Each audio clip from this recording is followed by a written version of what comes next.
그 더더욱 현장에 정말 현장에 계셨던 79년과 80년 얘기를 좀 해주시면 어떨까요? 저는 11.6 사건 났을 때 슬프지가 않았어요. 아, 이제 새로운 시대가 열리는구나. 아무리 위대한 인물이라도 18년 동안 집권하면 실정이 납니다. 그리고 이제는 군인들이 안 나오겠구나 했는데 12.12 사건이 났습니다. 자, 12.12 사건, 그 다음에 5.17 계엄 확대, 신군부의 등장, 그리고 5.18로 이어지는 이 한 6개월 기간에 저도 기자로서 기록을 하면서 어떻게 보면은 역사를 만드는데 참여했다고 생각하는데, 결국 제가 광주 취재하고 돌아와서 신문사에서 쫓겨나서 저도 이제 해직이 되어버렸는데, 이게 참 복잡한 상황을 만들었는데, 5.18은 결국 12.12로부터 비롯됐다고 하면은 12.12에서 5.18로 이어지는 약 6개월의 이 기간은 쿠데타가 맞아요. 이것은 아마 최장기에 걸친 쿠데타인 것 같은데, 거기서 여러 가지 이제 합법을 위장하려고 했는데, 이것은 분명히 역사에 대한 반동이었습니다. 이 부분에 대해서는 이미 우리가 5.18 특별법을 통과시켜서 소급 입법을 해가지고 단죄를 했습니다. 자, 그건 그거고, 그러나 우리가 역사를 이야기할 때는 또 다른 차원에서 이야기하게 됩니다. 법률적 판단과 정치적 판단과 역사적 판단은 다른데, 오늘 역사적 판단을 하는데, 그러면은 그렇게 해서 집권한 전두환, 노태우 이 12년의 시기는 뭐냐 하는 것도 객관적 사실로 알 필요가 있다고 생각하는데, 우선 이 기간에 이것은 누가 잘했다고 하는 게 아니라 여기에서 바로 아까 중심 세력, 한국의 중심 세력이 만들어졌다고 봅니다. 그 한국의 중심 세력이 민주화 운동을 하고 열심히 일하고 해서 이 10년 동안에 첫째, 평균 경제 성장이 1위였습니다.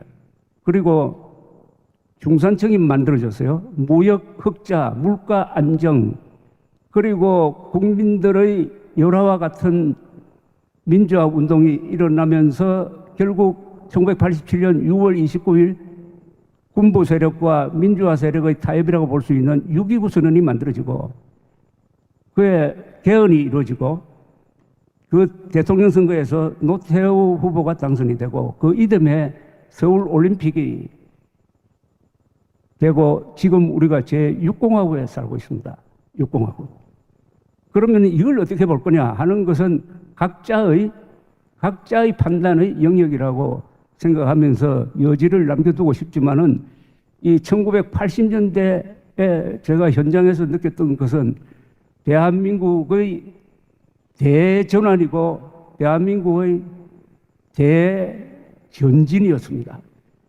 어마어마한 변화가 1980년대에 이루어져가지고 그 연속선상에서 오늘 우리가 이렇게 편안하게 이야기를 하고 있다고 생각합니다. 전두환 노태우 시대의 어떤 전체적인 공과를 평가하는 것은 저는 조금 일단 유보하겠고요. 오늘은 계엄의 얘기인데, 다만 79년과 80년에 있었던 면에 있어서 아까 박정희 대통령과의 차이는 그겁니다. 결국은 국민을 향해서 발표를 했죠. 그리고 그게 실질적으로 인명평가가 그렇게나 국민을 향해서 발표한 정권에 대해서는 저는 냉혹한 평가가 필요하다고 생각해요. 절대 평가가 필요하다고 생각합니다. 그러니까 여러 가지의 점수에서 이건 너무너무 치명적인 것이고, 그런 면에서 저는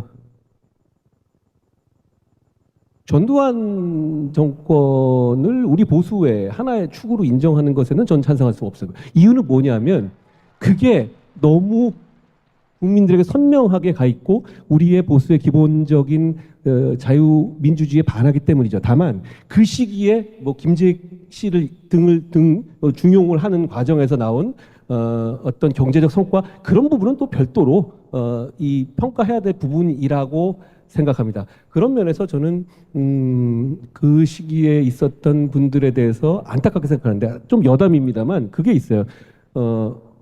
저희 세대 70년대생부터의 차이인데요. 저는 대한민국 사회가 79년, 80년 광주를 극복해야만 다음 페이지로 갈 수 있다고 생각해요. 언제적인데 극복 못했잖아요 그러지만 아직도 그때의 얘기와 부채감과 죄책감을 서로 간에 주고받으면서 정치가 돌아가고 있어요. 아직도 그렇습니다. 그런데 저는 70년대 초반생으로서 유치원, 국민학교, 초등학교 1학년을 다니던 세대입니다. 저는 80년이나 79년에 부채감이 없어요. 그러니까 79년이나 80년은 저에게는 8.15 광복이나 4.19나 똑같습니다. 그런 역사적 존중을 할 뿐이죠. 역시 그 80년에 있었던 일들을 정말로 역사의 영역으로 보존하고 그 문제에서 좀 자유로운 세대가 저는 정치를 맡아야 다음 페이지로 가는 것이 가능하다라는 생각을 가지고 있어요.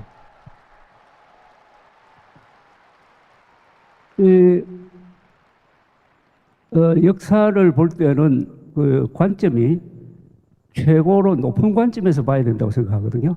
그래서 법률적인 또는 보수적인 이런 관점이 아니고 어떻게 보면 하나님의 관점에서 내려다보는 게 역사라고 볼 수 있다면은 앞으로 1980년대를 어떤 식으로 평가하고 받아들일 거냐 하는 것은 논쟁거리로 남겨놓는 게 좋은데 역사는 결국 이어가는 거라고 생각합니다. 쌓아가는 것이라고 생각을 합니다. 그리고 넓혀가는 거라고 생각을 합니다. 역사에는 단절이 있을 수가 없어요. 정권은 단절도 있고 심판도 하지만은 역사는 왜냐? 그 역사를 만들어 간 사람 중에는 전두환 노태우도 있고 우리도 있고 여러분도 있었으니까 그것은 우리의 작품입니다. 지나간 역사는 우리의 작품으로 모자란 점이 있으면은 메워주고 그리고 잘한 점은 또 뽑아내고 그래서 오늘 이 서울 올림픽 위대한 역대 올림픽 중에서 가장 위대한 올림픽 그 현장에 우리가 앉아 있는 것 아닙니까? 계엄은 아닙니다만 저는 권력을 정말 필요할 때 강력하게 쓰는 것에 반대하지는 않습니다. 저는 그런 면에서 제가 높이 평가하는 부분이 93년의 상황이에요. 하나회와 그리고 금융실명제에 관한 이야기입니다. 김영삼 대통령 때 일이죠. 그 일에 대해서 한번 조금 의견을 말씀해 주시면 어떻겠습니까? 1993년에 김영삼 대통령이 나와서 문민정부라고 했어요. 저는 이거는 좀 아닌데 하고 생각했습니다. 그럼 군인이 빠지거든요. 문민정부. 그리고 지금은 사라져버렸는데 중앙청을 철거한다? 중앙청을 철거하려면은 1945년 8월 15일 했어야 되는데 그 뒤에 한국 현대사의 가장 중요한 건물로 있었던 것을 일제가 만들어져가지고 철거한다. 그건 거기를 갸우뚱한 적이 있습니다. 그리고 금융실명제 전에 김영삼 대통령이 아주 중요한 결단을 한 게 그 하나회 숙청이거든요. 그 하나회 숙청은 저기 앉아있는 우리 유용원 기자가 하나회 명단 만든 게 아마 그게 시작이 된 것 같은데 그것도 그때는 이렇게까지 할 필요가 있을까 하는 생각이 들었는데 그 다음에 이어서 금융실명제 저는 하나회 숙청과 금융실명제 이것은 김영삼 대통령의 위대한 결단이라고 생각합니다. 특히 이번 12월 3일 비상계엄령을 맞아 보니까 그때 하나회 숙청이 없었으면 어떻게 됐을까 하는 생각이 들고 아까 우리 한 대표께서 설명하셨지만은 기업과 유착된 대선 자금 수사를 해가지고 한국의 정치 부패를 확 줄여버린 그 수사도 아마 금융실명제 덕분에 가능했지 않을까 하는 그런 생각을 하거든요. 사실 금융실명제라는 게 YS가 처음 한 게 아니라 전두환 대통령 당시에 쓰리허라고 했던 허삼수 허화평 쪽에서도 추진했던 거잖아요. 그런데 막상 하려고 보니까 다 좋은데 우리 돈은 어떻게 하지? 이렇게 된 거죠. 막상 하려고 보니까 우리의 조단위 돈은 어떻게 할 거야? 이 문제에서 항상 걸려왔던 것이거든요. 저는 그때 저는 나중에 제가 놀란 것인데 금융실명제를 YS 대통령이 하면서 YS는 정말로 그런 돈에 무관한 줄 알았어요. 정치 문화가. 근데 나중에 보니까 그게 안기부자금이고 꼭 그렇지 않았잖아요. 그렇죠. 그런데도 불구하고 이걸 밀어붙인다?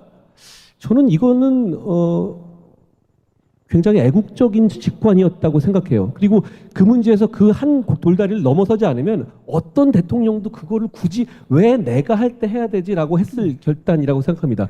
아까 대선자금 수사 그거 말씀하셨는데 정확하게 맞습니다. 왜냐하면 금융실명제였기 때문에 현금으로 돈을 차떼기를 했어야 됐습니다. 그 전에는 조단이 대선 자금을 주더라도 그냥 계좌로 주면 됐어요. 홍길동한테 주는데 무슨 상관입니까? 왜 도대체 90년대 후반에 대기업들이 10,000원짜리로 수북이 쌓아서 몇백억씩 전달했느냐? 금융실명제 때문입니다. 그러니까 근데 그렇게 되면은 그건 한계가 생기는 것이고 적발 가능성이 생기는 것이고 역사가 변화가 되는 것이죠. 이걸 할 때 김영삼 대통령이 이걸 모두 예측한 거하고는 아니겠지만 저는 대단한 그 거인의 결단이었다라는 존경심을 갖게 됩니다. 그러니까 김영삼 대통령 후보 또한 노태우 대통령으로부터 많은 정치 자금을 받아가지고 선거를 했는데도 불구하고 자기한테 불리한 금융실명제를 했다는 것은 그분 아니면 할 수 없는 분이에요. 이분이 김영삼이라는 분이 그런 분이니까 대통령이 된 거예요. 이 김영삼이라는 분은 뭐 다른 데서 좀 부족한 점이 있지만은 우리 한 대표하고 제일 비슷한 게 속전속결 행동이 빠른 분입니다. 행동이. 저는 그런 면에서 우리 보수 정당이 그 김영삼 대통령 정신을 진짜 어디 뺏기면 안 된다고 생각해요. 그분은 사실 민주당 출신이고 그리고 민자당으로 한당 협상을 했던 분이니까 굉장히 합리적인 영역에 널리 걸쳐 있는 분이거든요. 그런데 그게 대한민국 보수 정당의 자산으로 진짜 지키고 보호해야 한다라는 생각을 저는 아주 강하게 합니다.